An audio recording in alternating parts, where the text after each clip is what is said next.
कैमूर जिले के बिलनाव थाना क्षेत्र के तरनाव गांव में खेतों की रखवाली करने वाले दौरान 30 मई को पिता पुत्र का डबल मर्डर का पुलिस ने खुलासा किया है। हत्या में शामिल 3 अभियुक्त हुए गिरफ्तार और इनकी निशानदेही पर 2 कुल्हाड़ी और 2 मोबाइल भी जब्त किए गए। आरोपियों के परिवार की महिला और लड़कियों के साथ साथ गांव की कई महिलाओं से मृतकों का अवैध संबंध था। पैसे के लालच देकर महिलाओं का करते थे शोषण, जिससे तंग आकर आरोपियों ने घटना को अंजाम दिया। गिरफ्तार आरोपियों ने बताया कि 15 साल पहले मेरे घर में महिला और अब मेरी बहन के साथ इन दोनों आरोपियों का गलत संबंध रहा। इसके साथ ही गांव की कई लड़कियां और महिलाओं को पैसे के बल पर बहला फुसलाकर इन लोगों द्वारा सरेआम गलत हरकत किया जाता है। इसको देखते हुए हम लोगों ने इन दोनों को मारने की योजना बनाई और 30 मई की रात 11 बजे हम 3 लोग कुल्हाड़ी से वार कर इन लोगों को मार डाले। कैमूर एसपी दिलनवाज अहमद ने बताया 30 मई की रात्रि पिता पुत्र की हत्या होने के बाद पीड़ित के परिजनों द्वारा पुराने रंजिश को लेकर 6 नामजद आरोपियों के खिलाफ थाने में मामला दर्ज करवाया था। Bureau report Kaimur. Bilaw OP अंतर्गत तराव गांव है, वहाँ पर 30/5 2020 की रात्रि में खेत में सोए हुए पिता पुत्र की बड़ी नृशंस हत्या कर दी गई थी, जिसमें कुल्हाड़ी से या किसी करीब लगता था भारी पदार्थ से सर को कुचल दिया गया था और कई कटे के निशान भी थे शरीर पर। इसके संबंध में बिलाव थाना कांड संख्या 89-20 दर्ज किया गया था, जिसमें गांव के 6 नामजद अभियुक्तों के विरुद्ध प्राथमिकी दर्ज की गई थी और ये आरोप लगाया गया था कि पहले भी इनके जो एक वादी है उनका अपहरण हुआ था, जिसमें गांव के 4 अभियुक्त थे और कुछ जमीन का विवाद चल रहा था, इसके कारण यह हत्या की गई। अनुसंधान के क्रम में तत्काल छापामारी कर 2 व्यक्तियों को जेल भेजा गया था, जिसमें एक का आपराधिक इतिहास भी था।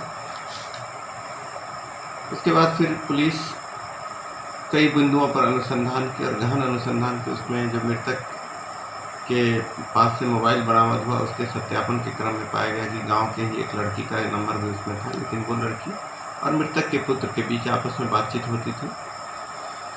और फिर घटनास्थल से खून के धब्बे जो है एक SC/ST टोला है, वहाँ पर उस गांव घर तक गए थे, एक महिला के घर तक भी खून के धब्बे गए थे। उस बिंदु पर भी हम लोग गहराई से जांच किए, लेकिन सभी लोग निर्दोष पाए गए। सब कुछ लगभग उनको कई लोगों को छोड़ा गया।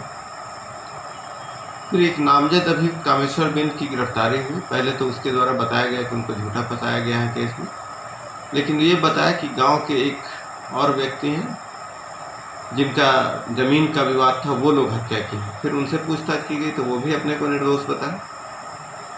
तो फिर कामेश्वर बिंद से जब गहराई से पूछताछ की तो ये अपना दोष स्वीकार किया और ये बताया कि ये जितेंद्र बिंद और पिंटू बिंद के साथ मिलकर के यह हत्या किया।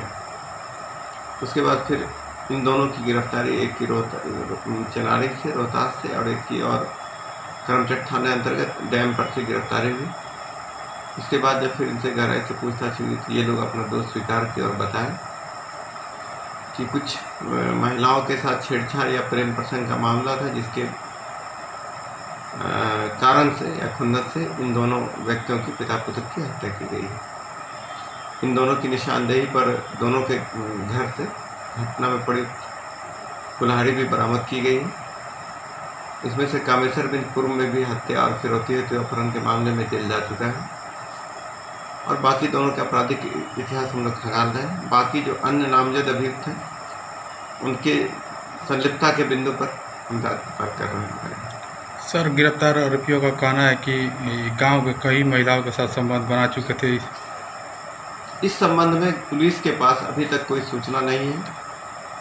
हम लोग जो बोले हैं उसका जो बताया है उसका सत्यापन कर रहे हैं कि क्या मामला है और जो सही तथ्य होंगे वो अनुसंधान के क्रम में उस पर अनुसंधान किया जाएगा। पंचायती को नहीं कोर्ट मानता है यार, सूचना देता। तो मतलब इतना आप लोग बोल रहे हैं कि करीब 40-50 महिला के साथ वो गलत काम किया है, तो 40-50 महिला के सब अपना इज्जत सोचता है सर समाज के अंदर न जाए, इसके लिए साहब भाग लेता है।